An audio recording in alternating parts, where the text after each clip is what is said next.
하나님 아버지, 오늘 하루도 하루를 시작하게 하심 감사합니다. 코로나가 퍼지고 있는 때에 교인분들의 건강을 위해 기도합니다. 전염병 외에도 나라 안팎이 어지럽고 나라 운영이 어렵습니다. 뜻있는 정치인들을 찾기가 힘든 요즘 국민을 정말로 대변할 수 있는 대변인을 세우시고 그들을 알아볼 수 있는 통찰력을 국민 모두에게도 더해주시기 원합니다. 사람 간의 다툼이 아니라 국민이 정말로 필요로 하는 법을 세우시고 자신의 의견이 아니라도 서로 귀담아 들을 줄 아는 사람들이 되도록 해주세요. 백신 수급이 좌절되지 않아 내년에는 침체된 산업들이 살아나게 해주세요. 교회와 청년부를 위해 기도합니다. 함께 모이지는 못하지만 각자 있는 자리에서 진심을 다해 찬양과 기도를 올릴 수 있기 원합니다. 그리고 다시 모였을 때에는 새로 마련된 공간에 더 많은 새로운 청년들이 함께 할 수 있도록 도와주세요. 취업과 시험 등으로 인해 고민하는 청년들이 여러 길을 열어두고 자신의 뜻만이 아닌 하나님의 뜻도 생각해서 결정할 수 있는 미래를 볼 수 있는 사람들이 되게 해주세요. 예수님 이름으로 기도드렸습니다. 아멘. 할렐루야, 반갑습니다. 청년부 박은규 목사입니다. 오늘도 하나님이 주시는 말씀을 통해서 새 힘을 얻고 지혜를 얻는 우리 청년부 되시기를 바랍니다. 오늘은 출애굽기 19장 1절에서 3절 그리고 20절 말씀을 함께 우리가 보도록 하겠습니다. 이스라엘 자손이 애굽 땅을 떠난 지 3개월이 되던 날 그들이 시내 광야에 이르니라. 그들이 리비딤을 떠나 시내 광야에 이르러 그 광야에 장막을 치되 이스라엘이 거기 산 앞에 장막을 치니라. 모세가 하나님 앞에 올라가니 여호와께서 산에서 그를 불러 말씀하시되 너는 이같이 야곱의 집에 말하고 이스라엘 자손들에게 말하라. 20절 말씀입니다. 여호와께서 시내 산 곧 그 산 꼭대기에 강림하시고 모세를 그리로 부르시니 모세가 올라가매. 아멘. 이스라엘은 하나님의 능력으로 바로를 이겼습니다. 그리고 출애굽하였습니다. 홍해를 건넜습니다. 하나님이 함께 하시니 마라의 쓴물이 단물이 되는 경험도 하였습니다. 그리고 신 광야에서는 백성들이 먹을 것이 없고 마실 것이 없기도 하였습니다. 그리고 그곳을 떠나 리비딤 광야에 도착했습니다. 마실 물이 없을 때에는 하나님은 모세에게 지팡이로 반석을 치라 하셨습니다. 그리고 먹을 물을 구하게 하셨습니다. 또 아말렉과의 싸움이 일어날 때 여기서 승리도 거두었습니다. 이러한 여러 가지 과정 속에서 도착한 곳이 오늘 말씀에 등장하는 바로 신의 광야가 되겠습니다. 신의 광야에 도착해서 오늘 본문 말씀 1절에 오늘 내용이 등장합니다. 이스라엘 자손이 애굽 땅을 떠난 지 3개월이 되던 날 그들이 신의 광야에 이르니라. 저는 오늘 이 말씀을 묵상하며 중요한 한 단어를 붙들게 되었습니다.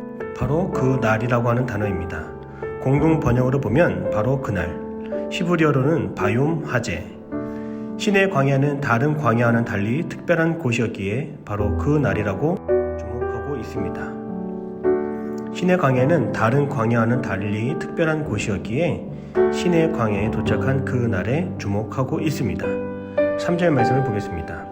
모세가 하나님 앞에 올라가니 여호와께서 산에서 그를 불러 말씀하시되 너는 이같이 야곱의 집에 말하고 이스라엘 자손들에게 말하라. 여러분, 신의 광야가 중요한 이유는 첫 번째로 하나님이 백성에게 계명을 주신 자리이기 때문입니다. 그들은 히브리 백성입니다. 무엇을 기댈 수도 없고 기대조차 없던 민족이 하나님의 백성이 되는 결정적인 장소가 바로 신의 광야입니다. 그 중심에 백성에게 주시는 계명이 있었습니다. 그 계명을 통해 하나님과의 이스라엘은 관계를 맺게 됩니다. 모세 오경 가운데 출애굽기에는 신명기 광야의 이야기가 있습니다. 그 대부분의 내용이 시내 산에서 받은 계명을 지키기 위한 제사나 규정, 규율에 관한 내용들입니다. 두 번째로 신의 광야가 중요한 이유는 바로 하나님이 모세와 만나는 자리이기 때문입니다. 20절 말씀을 보겠습니다. 여호와께서 시내 산 곧 그 산 꼭대기에 강림하시고 모세를 그리로 부르시니 모세가 올라가매. 하나님은 하늘과 땅을 지으신 창조주이십니다. 첫 사람 아담, 그 아담의 이름이 무슨 뜻이었습니까? 바로 흙이라고 하는 뜻입니다.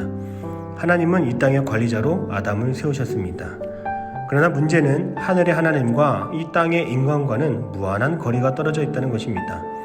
이 땅의 인간은 도저히 하늘의 하나님과 닿을 수 없기에 우리는 하나님을 거룩하게 바라볼 수밖에 없었습니다. 그런데 오늘 말씀을 보면 신의 산 꼭대기에 하나님께서 강림하셨다 말씀합니다. 하나님이 친히 하늘로부터 이 땅에 내려오셨다는 것입니다. 여기서 강림하다, 히브리어로 야라라고 말합니다. 낮추다라고 하는 뜻을 가지고 있습니다. 하나님께서 모세를 만나기 위해 친히 낮추어 내려오신 것입니다. 그리고 나서 하나님께서는 모세를 시내산 꼭대기로 부르십니다. 모세를 올라오라고 말합니다. 여기서 말하는 올라오라, 올라가매, 히브리어로 알라라고 말할 수 있습니다. 이 말은 강해지다, 솟아오르다라고 말할 수 있습니다. 구약 성경에 보면 하나님께서 드리는 제사 가운데 번제라고 하는 것이 있습니다. 번제는 제물을 태워서 위로 올려드리는 제사입니다. 이때 사용되는 단어가 알라입니다. 그러므로 모세가 시내산 꼭대기로 올라가는 것은 자신을 하나님께 번제물로 올려드리기 위함이다 라고 해석할 수 있습니다. 하나님은 율법과 계명을 지키는 삶을 통해 하나님께 번제로 올려드리는 우리의 삶을 원하십니다. 여러분, 진정한 신앙은 무엇일까요? 단순한 율법 조문을 지키며 애쓰며 살아가는 것이 아닙니다. 그것이 전부가 아닙니다. 성경에서 가르치는 신앙은 율법과 계명을 지키는 인격적인 고백과 그 삶을 통해 하나님 앞에 책임적인 존재가 되는 것입니다. 이때 우리는 떠돌고 맴돌았던 그런 히브리 백성이 아닌 하나님께서 지명하여 선택하고 부르신 거룩한 백성이 될 수 있습니다.